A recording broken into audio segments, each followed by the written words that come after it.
Hi friends, welcome to the world of dramas. Sorry friends, video పడ్డం late అయినందుకు. కమ్యూనిటీలో పట్టిన పోస్ట్ కి అందరూ పాజిటివ్ గా రియాక్ట్ అయిన అర్థం చేసుకున్నందుకు థ్యాంక్స్. క్వింగ్యూ అయితే డివైన్ లార్డ్ సెల్లింగ్ లో మారుతుంది. తనప్పుడు వరకు కూడా క్వింగ్యూలా యాక్ట్ చేసింది హెవెన్సెల్ దక్కించుకుని బాయ్జూసీని చంపాలని. బాయ్జూసీ అయితే సెల్లింగ్ బ్రతుకున్నందుకు ఆనందంగా, తనని మోసం చేసినందుకు బాధగా అంటాడు. ఇంకొక వైపు జింగ్యూసక్ ని చూపిస్తారు. గ్రాండ్ మాస్టర్ అయితే స్టూడెంట్స్ అందరినీ పిలిచి, మన సెక్ట్ స్టార్ట్ చేసిన మాస్టర్ తిరిగి వచ్చేసారు, మనల్ని పిలుస్తున్నారు అని హెవెన్ కి బయలుదేరి సెల్లింగ్ కి రెస్పెక్ట్ పే చేసి హెవెన్ సోల్జర్స్ తో ఫైట్ చేస్తూ ఉంటారు. ఇక సెల్లింగ్ అయితే బాయ్జూసీ మీద అటాక్ చేస్తుంది. అది అయితే నువ్వు నన్ను ఇంతలా ఎందుకని చంపాలనుకుంటున్నా అంటే సెల్లింగ్ ఏమో ఎందుకంటే నువ్వు చనిపోవడానికి అర్హుడివి అని ఇద్దరు కూడా ఫైట్ చేసుకుంటూ ఉంటారు. క్వింగ్యూ అయితే బాయ్జూసీని చంపాలని హెవెన్సీల్ ని యూజ్ చేస్తుంది. తను కూడా చనిపోతుందని తెలిసినా సరే, కానీ అది బ్యాక్ ఫైర్ అయ్యి హెవెన్సీల్ ఇద్దరిని కూడా దూరంగా తీసుకుని వెళ్ళిపోతుంది. ఇక భూమి మీద ఉన్న వాళ్ళందరికీ కూడా రెండు తోకచుక్కలు పడుతున్నట్టుగా కనిపిస్తుంది. కాన్షియస్ లోకి వచ్చేసరికి క్వింగ్యూ అయితే సాంఘీ కంట్రీలో ఉంటుంది. అప్పుడే అక్కడ పెళ్లి జరుగుతూ ఉంటుంది. అందరూ కూడా కంగ్రాచులేషన్స్ చెప్తూ ఉంటారు. క్వింగ్యూ అయితే మిస్టర్ లిన్ పెళ్లిని చూస్తూ తను 460 సంవత్సరాల క్రితం ఒక డిమాన్ని చంపుతూ ఉంటే బాయ్జూసీ వచ్చి తన లాని ప్రపోజ్ చేస్తాడు. సెల్లింగ్ కూడా ఒప్పుకుంటుంది. బాయ్జూసీ అయితే మన పవర్స్ ని పెంచుకోవడానికి మనం మానవ లోకానికి ట్రిబులేషన్ కి వెళ్ళాలి అనేసరికి సెల్లింగ్ కూడా ఒప్పుకుంటుంది. ఇక ఇద్దరు కూడా లవ్ ట్రిబులేషన్ కి భూమి మీదకి వస్తారు. చాలా అంగరంగ వైభవంగా వాళ్ళ పెళ్లి కూడా జరుగుతుంది. ప్రజెంట్ తను చాలా బాధపడుతూ ఉంటే సెల్లింగ్ అని బాయ్జూసీ పిలుస్తాడు. క్వింగ్యూ అయితే షాక్ అయ్యి నిన్ను చంపడం నిజంగానే చాలా కష్టం అని, చాలా వీక్ గా ఉండడం వల్ల పవర్ ని యూజ్ చేయలేక అన్కాన్షియస్ అయిపోతుంది. నెక్స్ట్ సీన్ లో క్వింగ్యూ కాన్షియస్ లోకి వచ్చేసరికి తను ఒక రూమ్ లో ఉంటుంది. బాయ్జూసీ అయితే మెడిసిన్ ని తీసుకొచ్చేసరికి క్వింగ్యూ అలర్ట్ అవుతుంది. బాయ్జూసీ అయితే నువ్వేం కంగారు పడనక్కర్లేదు, నేను నిన్ను చంపేవాడినా అయితే నువ్వు స్పృహలో లేనప్పుడే చంపేసేవాడిని. నీకు గుర్తుందా, మనం ఫస్ట్ టైం లవ్ ట్రిబులేషన్ కోసం భూలోకానికి వచ్చినప్పుడు సాంఘీ కంట్రీకి వచ్చాం అంటాడు. అప్పుడే 460 సంవత్సరాల క్రితం ఏం జరిగిందో చూపిస్తారు. ఓపెన్ చేస్తే సెల్లింగ్ బాయ్జూసీ పెళ్లి చేసుకుని ఎంతో సంతోషంగా అన్యోన్యంగా జీవిస్తూ ఉంటారు. సెల్లింగ్ అయితే బాయ్జూసీని ఆట పట్టిస్తూ, బాయ్జూసీ అయితే సెల్లింగ్ కి మేకప్ చేస్తూ ఉంటాడు. పెయింటింగ్ కూడా వేస్తూ లవ్ లెటర్స్ ని రాసుకుంటూ ఉంటారు. కాలాలు మారుతాయి, కానీ వీళ్ళ మధ్య ఉన్న ప్రేమ అయితే పెరుగుతూనే ఉంటుంది. ఇక నెక్స్ట్ సీన్ లో లాంతస్ కి పెయింటింగ్ వేయడానికి మిస్టర్ మెంగ్ అతని కొడుకు లీతో వస్తాడు. లీక్ అయితే ఒక క్యూట్ గా ఉన్న పప్పి కనిపించేసరికి దాన్ని పట్టుకుందామంటే అది బటర్ఫ్లై లా మారి తర్వాత ఒక బర్డ్ లా మారేసరికి లీక్ అయితే ఇది ఎలా సాధ్యమని అర్థం కాదు. ఇక సెల్లింగే లీని ఇలా మారి ఆట పట్టించి నవ్వుకుంటూ ఉంటుంది. ఇక బాయ్జూసీ కూడా అప్పుడే వస్తాడు. సెల్లింగ్ అయితే బాయ్జూసీ మనం లవ్ ట్రిబులేషన్ కి వచ్చాం, నువ్వేంటి గాడ్ బాయ్నా సరే ఎప్పుడు చూసిన షాప్ ని ఓపెన్ చేసుకుంటూ బిజినెస్ సంపాదన అని ఉంటున్నా అనేసరికి అతనేమో సెల్లింగ్ మనం ఇప్పుడు భూలోకంలో ఉన్నాం కాబట్టి ఇక్కడ రూల్స్ ని ఫాలో అవ్వాలి, మానవుల లైఫ్ వాళ్ళ కర్మ మీద ఆధారపడి ఉంటుంది, మనం ఇంటర్ఫీర్ అవ్వకూడదు, నువ్వు వాళ్ళ మీద జాలిపడి చనిపోవలసిన వాళ్ళని కాపాడితే హెవెన్ ఎంఎస్రీకి తెలిసిందంటే పనిష్ చేస్తారు అంటే సెల్లింగ్ ఏమో టాపిక్ చేంజ్ చేస్తూ బాయ్జూసీ మనకి కూడా పిల్లలు ఉంటే బాగుంటుంది కదా అంటే బాయ్జూసీ ఏమో నాకు ఇంట్రెస్ట్ లేదు అని వెళ్ళిపోతాడు.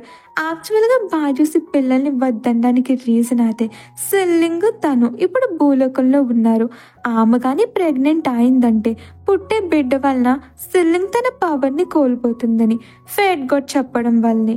ఈ విషయం తెలియని సెల్లింగ్ అయితే బాజూసి సడన్ గా ఎందుకు ఇలా బిహేవ్ చేశాడు అని ఫీల్ అవుతూ ఉంటుంది. ఇక నెక్స్ట్ సీన్ లో లీ అయితే క్రికెట్స్ తో ఆడుకుంటూ ఉంటాడు. అప్పుడే సెల్లింగ్ కి తెలుస్తుంది లీకి కలర్ బ్లైండ్నెస్ అని. అతన్ని మోటివేట్ చేస్తూ ప్రతి కలర్ కి కూడా ఒక ప్రత్యేకమైన సువాసన ఉంటుందని. ఇక రోజులు గడుస్తూ ఉంటాయి. సెల్లింగ్ ఒక రోజు మార్కెట్ కి వెళ్తుంది. కానీ ఒక క్యారెస్ కంట్రోల్ కోల్పోయి తన మీదకే వస్తూ ఉంటుంది. లీ అయితే సెల్లింగ్ ని కాపాడి తను క్యారెస్ కింద పడిపోతాడు. డాక్టర్స్ అందరూ కూడా అతన్ని కాపాడలేమంటారు. మిస్టర్ మెంగ్ అయితే బాధపడుతూ ఉంటాడు. ఈ బాధని చూడలేక అందరినీ బయటకు పంపించేసి తన మ్యాజిక్ తో అతని ప్రాణాలను సేవ్ చేస్తుంది.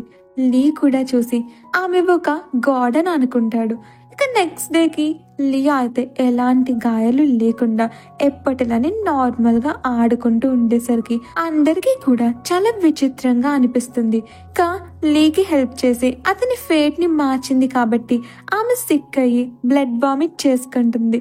బాయ్జూసి అయితే సెల్లింగ్ మ్యాజిక్ ని యూస్ చేసి ఒకరి తలరాతని మారిస్తే దాని పర్యవసానాలని కూడా ఫేస్ చేయాలి. రేపొద్దున్న ఒక చీమ చనిపోయినా హెల్ప్ చేస్తావా? నేను కోల్డ్ హార్టెడ్ పర్సన్ అని నువ్వు అనుకున్నా పర్లేదు, కానీ నువ్వు వేరే వాళ్ళని సేవ్ చేసే ముందు నీ గురించి కూడా ఆలోచించుకో అనేసరికి సెల్లింగ్ కూడా సరేనని చెప్తుంది. ఇక ఇలానే 25 సంవత్సరాలు గడిచిపోతాయి. లీ ఇప్పుడు పెద్దవాడు అయిపోయి ఉంటాడు. తనకి ఒక కొడుకు కూడా అంటాడు. బాజూసి అయితే లీని ఇంకా పంపించేయమంటాడు. సెల్లింగ్ కూడా మనీ ఇచ్చి వెళ్ళిపోమంటే లీ అయితే సెల్లింగ్ ని తన ప్రాణాలను నిలబెట్టిన దేవతలా ఫీల్ అవడం వలన తను ఎక్కడికి వెళ్ళనని బ్రతంలాడేసరికి సెల్లింగ్ కూడా లీ బాధని చూడలేక హౌస్ కీపర్ గా ఉండమని తాళాలిస్తుంది. అలా సంవత్సరాలు గడిచిపోయి ఉంటారు. లీ ఇప్పుడు ముసలివాడు అయిపోయి ఉంటాడు. అతని గ్రాండ్ సన్ గవర్నమెంట్ ఆఫీసర్ అయి ఉంటాడు. అందరూ కూడా మీ గ్రాండ్ సన్ మ్యాన్షన్ లో ఉండకుండా ఇంకా పని వాడ్లని ఎందుకని పని చేస్తున్నారు అన్నా సరే లీ పట్టించుకోడు. కానీ ఒక రోజు తన గ్రాండ్ సన్ అయిన మెంచి నుంచి లెటర్ వస్తుంది. అది చూడగానే లీ ఒక్కసారిగా కుప్పకూలిపోతాడు. ఇక నెక్స్ట్ సీన్ లో తను సెల్లింగ్ ని కలిసి నా గ్రాండ్ సన్ మంచి గవర్నమెంట్ ఆఫీసర్ గా పనిచేస్తున్నాడు. అతను చెయ్యని తప్పుకి అతన్ని ఇరికించి చంపేయబోతున్నారు. వాడు ఎవ్వరికి కూడా హాని తలపెట్టాడు. ఏదో తప్పు జరిగింది, నాకు తెలుసు, మీరు ఒక సాధారణమైన మనిషి కాదు అని హెల్ప్ అడుగుతాడు. సెల్లింగ్ అయితే తను బాధ్యతకి మాట ఇచ్చింది కాబట్టి లీకి ఎలాంటి హెల్ప్ చేయలేక బాధపడుతూ ఉంటుంది. ఇక లీ అయితే బాధతో చనిపోయి ఉంటాడు. ఈ విషయం తెలిసిన సెల్లింగ్ అతని రూమ్ కి వచ్చి చూడగానే అక్కడ తనకి చాలా కలర్ఫుల్ గా ఉన్న తన పెయింటింగ్ కనిపిస్తుంది. లీ కలర్ బ్లైండ్ అయినా సరే తనని ఎంత గౌరవించేవాడనేది తనకి ఆ పెయింటింగ్ ని చూసినప్పుడు అర్థమవుతుంది. ఇక తను మెంచి లెటర్ ని చూస్తుంది. నెక్స్ట్ సీన్ లో మెంచిని అవినీతి చేసినందుకు అందరి ముందు కూడా ఎగ్జిక్యూట్ చేస్తూ ఉంటారు. ప్రజలందరూ కూడా అతన్ని చంపొద్దని బాధపడుతూ ఉంటారు. అప్పుడే టైం ఫ్రీజ్ అయిపోతుంది. మెంచి కూడా అంతా ఒక్కసారిగా ఫ్రీజ్ అయ్యేసరికి షాక్ లో ఉంటాడు. అప్పుడే సెల్లింగ్ ప్రత్యక్షమై నువ్వు మెంచివే కదా అని అక్కడి నుండి తీసుకుని వెళ్ళిపోతుంది. ఇక అందరూ కూడా నార్మల్ అయ్యేసరికి మెంచి కనిపించలేదని పారిపోయాడని జడ్జ్ అయితే అతన్ని పట్టుకోమని ఆదేశిస్తాడు. ఇక సెల్లింగ్ మెంచి ఫేట్ ని చేంజ్ చేసింది కాబట్టి వీక్ అయ్యి బ్లడ్ వామిట్ చేసుకుంటుంది. మెంచి అయితే ఆమెని ఫాలో అవుతూ వెళ్తాడు. తను వీక్ గా ఉండటం వలన అన్కాన్షియస్ అయిపోయేసరికి మెంచి ఆమెని సేవ్ చేసి ఫుడ్ కుక్ చేస్తూ వసపిట్టలో వాగుతూనే ఉంటాడు. సెల్లింగ్ అయితే నిన్ను ఎందుకని పనిష్ చేద్దాం అనుకున్నారు అంటే అతను ఎందుకంటే నేను లంచం తీసుకోవడానికి ఒప్పుకోలేదు. నువ్వు ఇమ్మోర్టల్లా ఉన్నా నేను నీ దగ్గర మ్యాజిక్ నేర్చుకుని వాళ్ళందరికీ కూడా బుద్ధి చెప్తాను. అయినా నేను చాలా టాలెంటెడ్ కదా, నన్ను నీ స్టూడెంట్ లా చేసుకుందాం అనుకుంటున్నావు కదా అంటే సెల్లింగ్ అయితే వాడి వాగుడిని చూసి నీకు మీ గ్రాండ్ ఫాదర్ కి పోలికే లేదు అంటే మంచి ఏమో. నిజమే, మా గ్రాండ్ ఫాదర్ నా అంత హ్యాండ్సమ్ గా ఉండడు కదా, ఆయన నన్ను సేవ్ చేశావు కాబట్టి నేను నీకు పార్టీ ఇస్తానంటాడు. ఇక నెక్స్ట్ సీన్ లో స్టోరీ టెల్లర్ చెప్తూ ఉంటాడు, నూబాలో ఉన్న రివర్స్ అన్ని ఎండిపోయాయంట. అక్కడ ఒక డ్రాగన్ వచ్చి పంటలు పండించకుండా వర్షాలు రాకుండా చేస్తుంది. దాన్ని చంపగలిగే ఆయుధం అని డ్రాగన్ స్లేయర్ని చూపించి, ఇది చాలా ప్రత్యేకమైంది, కేవలం 10,000 మాత్రమే, ఇప్పుడే త్వరపడండి అంటే అందరూ కూడా నువ్వు ఒక మోసగాడివి, అబద్ధం చెప్తున్నా అని వెళ్ళిపోతారు. కనీసం ఆ కత్తిని 3,000 కూడా ఎవ్వరూ కొనరు. ఇక ఒక అతను తన వైఫ్ ని మేడ్ గా పని చేయడానికి అమ్మేస్తూ ఉంటాడు. అప్పుడే ఒక ధనవంతుడు వచ్చి ఆమె కూతుళ్ళని చూసి లాక్కెళ్ళబోతూ ఉంటే మంచి చూసి ఆమెను సేవ్ చేసి అతనికి బుద్ధి చెప్తాడు. సెల్లింగ్ కూడా హెల్ప్ చేస్తుంది. ఇక కరువుల వలన ఆ పిల్లలకి ఫుడ్ పెట్టడానికి కూడా వాళ్ళ దగ్గర ఏం లేదని తెలిసి మంచి అయితే తన దగ్గరున్న డబ్బుల్ని ఇచ్చేసి వాళ్ళకి ధైర్యం చెప్తాడు. ఇక ఆ స్టోరీ టెల్లర్ అయితే మిమ్మల్ని చూస్తుంటే డ్రాగన్ వీరుడ్లా ఉన్నారు అని 100 రూపాయలకి ఆ కత్తిని అమ్మేసి ఇంకొక కత్తిని బయటకు తీసి అమ్ముకుంటూ ఉంటాడు. ఇక మంచి అయితే తను సాంగి కంట్రీకి వచ్చి సెల్లింగ్ కి ఎలాంటి ప్రాబ్లం తీసుకుని రాలేనని వెళ్ళిపోతాడు. అప్పుడు తనని వెతుక్కుంటూ వచ్చిన సోల్జర్స్ అయితే అతన్ని చుట్టుముట్టి అటాక్ చేస్తారు. ఇంకొక వైపు బాయ్జూసి అయితే సెల్లింగ్ ని వెతుక్కుంటూ వచ్చి నువ్వెందుకని ఇలా చేసా అంటే సెల్లింగ్ అయితే మనం మనుషుల్ని చాలా తప్పుగా అంచనా వేశాం, వాళ్ళలో కూడా మంచుంది అని మంచి దగ్గరకు వెళ్ళబోతూ ఉంటే బాయ్జూసి ఏమో నువ్వు వెళ్ళడం నాకు ఇష్టం లేదంటాడు. ఇక నెక్స్ట్ సీన్ లో అయితే సెల్లింగ్ మంచిని సేవ్ చేసి ఉంటుంది. ఇక తను వీక్ అవ్వడం వలన మెడిటేషన్ చేస్తూ ఉంటుంది.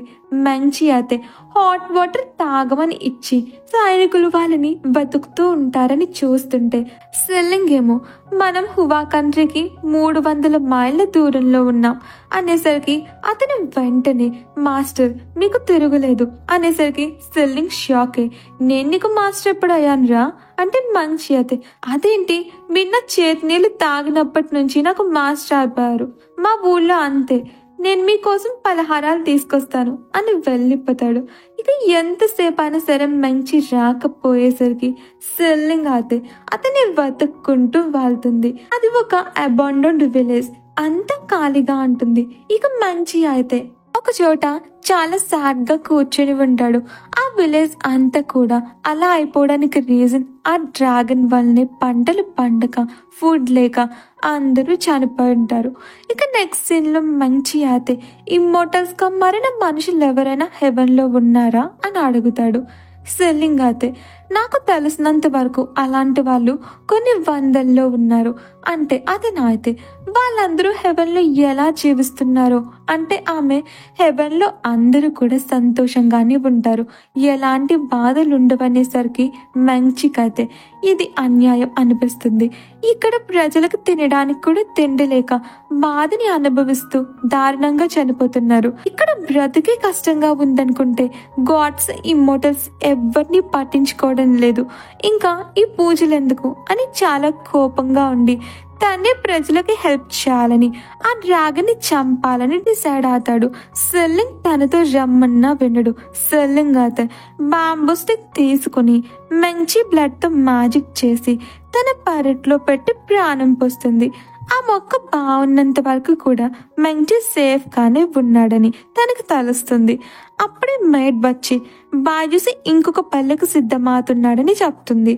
ఫ్రెండ్స్, డ్రామా నచ్చిందంటే తప్పకుండా లైక్ చేసి ఛానల్ని సబ్స్క్రైబ్ చేసుకోండి.